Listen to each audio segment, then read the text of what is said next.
بسم اللہ الرحمن الرحیم۔ السلام علیکم جی بچوں، کیسے ہیں آپ لوگ؟ اچھی بچوں، آج ہم پڑھیں گے عقیدہ آخرت۔ ٹھیک ہے جی، یہ تھرڈ والا ٹاپک ہے عقیدہ آخرت، یعنی آخرت کیا ہے، اس پہ ہمارا عقیدہ کیا ہے، ہماری سوچ کیا ہے، ہم اس چیز کے متعلق کیسے سوچتے ہیں۔ تو یہ ہم نے پڑھنا ہے اس چیز کے متعلق، یہ سارا پورا اس کا ریڈنگ کریں گے۔ اور ریڈنگ میں نے پہلے بھی کہا تھا بہت امپورٹنٹ ہوتی ہے آپ کے شارٹس والوں کے لیے، ایم سی کیوز کے لیے، لانگ کے لیے بھی، اور ویسے بھی ہم مسلمان ہیں تو ہمیں یہ ساری چیزیں پتہ ہونی چاہیے۔ ٹھیک ہے، تو ریڈنگ ذرا سنیں، اور یہ بڑی انٹرسٹنگ ہے۔ یہ والا جو چیپٹر ہے بڑا کافی مزے کا، میں نے خود بھی اس کو ریڈ کیا ہے، مجھے تو بڑا مزہ آیا، کئی چیزیں مجھے خود پہلی دفعہ پتہ چلی ہیں۔ یہ ذرا سنیں ان کو۔ اسلام ایک کامل اور جامع دین ہے، ایک مکمل اور جامع، ایک کمپلیٹ ہے، مکمل ہے، جو انسان کو دنیا اور آخرت کے حوالے سے مکمل رہنمائی فراہم کرتا ہے، دنیا میں بھی اور آخرت کے حساب سے بھی رہنمائی دیتا ہے، گائیڈنس دیتا ہے۔ اسلام نے اپنے ماننے والوں کو نہ صرف اس عارضی دنیا کے احکامات سکھائے ہیں بلکہ مرنے کے بعد، اب دیکھیں یہ عارضی دنیا، یہ جو دنیا ہے یہ ہماری عارضی ہے، ہمیں پتہ ہے نا، ہم نے یہاں پہ ہمیشہ کے لیے نہیں رہنا، ہم نے 70 80 90 سالوں کے بعد فوت ہو جانا ہے، ہم نے سب نے یہاں سے چلے جانا ہے۔ تو جب چلے جانا ہے تو یہ پھر دنیا جو ہے یہ کیا ہے، عارضی ہے۔ ٹھیک ہے، یہ پرماننٹ نہیں ہے، ٹھیک ہے، یہ عارضی ہے۔ تو عارضی دنیا کے احکامات سے کہیں ہیں کہ اس دنیا میں ہم نے کیسے رہنا ہے، بلکہ مرنے کے بعد جتنی منازل انسان نے طے کرنی ہے، جن جن جگہوں سے ہو کے انسان نے گزرنا ہے، ان سب کے حوالے سے بھی رہنمائی فرمائی ہے، کیونکہ ظاہر ہے کمپلیٹ دین ہے نا، مکمل ہے، جامع ہے، تو اس نے ہر جگہ آپ کی رہنمائی کرنی ہے۔ اسلام نے اپنے ماننے والوں کو مرنے کے بعد ایک نئی زندگی کا تصور اور عقیدہ دیا ہے، یعنی ہم مسلمان یہ مانتے ہیں کہ مرنا جو ہے یہ اینڈ نہیں ہے، مرنے کے بعد ایک اور زندگی ہے جو اس سے بھی بڑی زندگی ہے، تو اس کا تصور دیا ہے اور اس کا عقیدہ ہمیں دیا ہے، اور اسی کو آخرت کے لفظ تعبیر کیا گیا ہے، یعنی کہ اسی کو ہم آخرت کہتے ہیں۔ آخرت پر یقین رکھنے والوں کو حقیقی معنوں میں مومنین اور پرہیزگار کہا گیا ہے، کیونکہ ظاہر ہے جب اللہ تعالیٰ کہہ رہے ہیں آخرت ہے تو پھر ہمیں اس پہ بھی یقین رکھنا ہے، تو جب یقین رکھیں گے تو مومن کہلائیں گے۔ ارشاد باری تعالیٰ ہے اور آخرت پر وہ یقین رکھتے ہیں، کون؟ ظاہر ہے کہ مومن لوگ جو ہوتے ہیں، جو اللہ تعالیٰ پہ پورا بلیو ہے ان کا۔ جہاں تک آخرت کے موضوع کی اہمیت کا تعلق، اب اہمیت پہ آ گئے ہیں، تو قرآن مجید کا تقریباً 1/3 حصہ، 1/3، یعنی کہ ٹوٹل پورے قرآن مجید کے اگر 3 پارٹس بنا لیے جائیں تو ایک پارٹ جو ہے اس کے اندر آخرت کا ہی ذکر ہے، آخرت کا ذکر بار بار بتایا جا رہا ہے، کیونکہ ظاہر ہے وہ امپورٹنٹ ہے بہت زیادہ نا۔ تمام انبیاء کرام علیہ السلام نے جن عقائد کی تعلیم کو اپنے ماننے والوں تک پہنچایا ہے، ان میں عقیدہ توحید اور رسالت کے ساتھ عقیدہ آخرت بنیادی اہمیت کا حامل ہے۔ یعنی جتنے بھی نبی آئے ہیں انہوں نے یہ 3 پوائنٹوں پہ زیادہ زور دیا ہے، توحید پہ، یعنی کہ سب سے پہلے تو خدا کو ایک مانو نا، اور اس کے بعد جو رسول آ رہے ہیں ان پہ بھی یقین رکھنا ہے، کیونکہ وہی نبی تو بتا رہے ہوتے ہیں آگے سے آ کے۔ تو یہ 2 بنیادی چیزوں کے ساتھ آخرت بھی، کیونکہ آخرت پہ بلیو ہوگا تو ہم دنیا میں اچھے کام کریں گے۔ ٹھیک ہے، تو یہ 3 پوائنٹ وہ لازمی بتاتے تھے جتنے بھی نبی آئے ہیں۔ قرآن مجید میں منکرین آخرت، یعنی وہ لوگ جو آخرت کا انکار کرتے ہیں کہ آخرت نہیں ہونی، اور ان کے شبہات، ان کے جو شبہ ہیں، انسان کے دل میں ویسے بھی آ جاتا ہے پتہ نہیں اب یہ مرنے کے بعد ہم کیا ہوگا کیا نہیں، ٹھیک ہے، ہم نے بالکل مر ہی جانا ہے، اینڈ ہو جانا ہے ہمارا، ٹھیک ہے۔ تو وہ جو شبہات ہوتے ہیں، ان کے جو یہ ڈاؤٹس ہوتے ہیں، ان کا انتہائی احسن انداز سے جواب دیا، اللہ تعالیٰ خود جواب دے رہے ہیں اچھے طریقے سے، احسن ہوتا ہے اچھے طریقے سے۔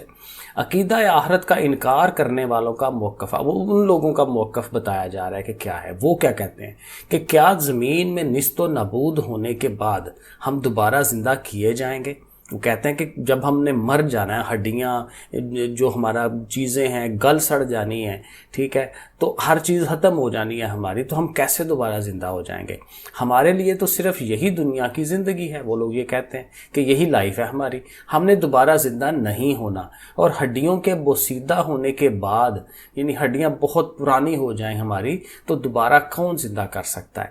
تو اللہ تعالیٰ نے قرآن مجید میں ان کے یہ جو ڈاؤٹس ہیں، شبہات ہیں، ان کو رد کرتے ہوئے، یعنی کہ اینڈ اس کا ختم کرتے ہوئے ارشاد فرمایا، اور وہی ہے، یعنی اللہ تعالیٰ اپنے آپ کو کہہ رہے ہیں وہ وہی ہے